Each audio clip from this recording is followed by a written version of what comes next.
उसका नाम है बद्रीनाथ। उस बद्रीनाथ में एक जगह है संतोपत हिमानी।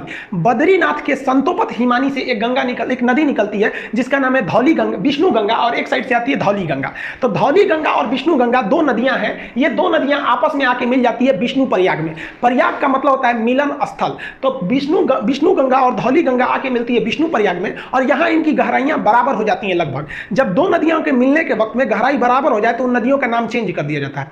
यदि एक की गहराई ज्यादा दूसरी की गहराई कम, तो नदी गहरी वाली नदी के नाम से ही नदी आगे बढ़ेगी। तो यहां लगभग गहराई बराबर हो जाती है विष्णु प्रयाग में, तो नाम बदलकर इस रेड वाली नदी का नाम रख दिया जाता है अलकनंदा नदी। यहां से यहां तक ये रेड वाली नदी है अलकनंदा नदी। अब इसको ओवरव्यू में समझिए। अलकनंदा आगे बढ़ती है, आगे जाकर एक नदी आके मिलती है जिसका नाम है नंदाकिनी नदी। मंदाकिनी अलग है और नंदाकिनी अलग है। नंद लाला जो है नंदाकिनी नदी, नंदाकिनी नदी आके मिलती है। तो वो नंदाकिनी नदी कम गहरी है, अलकनंदा ज्यादा है, तो नंदाकिनी यहीं समाप्त हो जाएगी भूगोल के हिसाब से। अब ये भी जगह तो मिलन स्थल हो गया। मिलन स्थल को प्रयाग कहते हैं, चूंकि नंदाकिनी नदी मिली है इसलिए इसे कहते हैं नंद प्रयाग।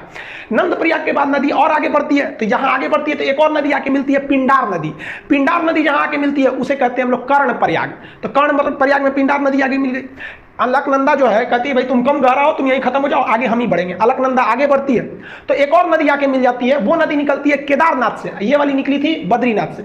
उस नदी का नाम है मंदाकिनी नदी। ये मंदाकिनी नदी आके इसे मिलती है, ये जाके मिल जाती है यहां पर। मंदाकिनी कम गहरी, ये ज्यादा गहरी, इसलिए मंदाकिनी यहां समाप्त। अब ये मिलन स्थल है, इसका भी नाम प्रयाग रहेगा, तो इसका नाम हो जाता है रुद्र प्रयाग। रुद्र प्रयाग से नदी फिर आगे बढ़ती है, अभी भी अलकनंदा, इस रूट में बहुत गहरी है अलकनंदा।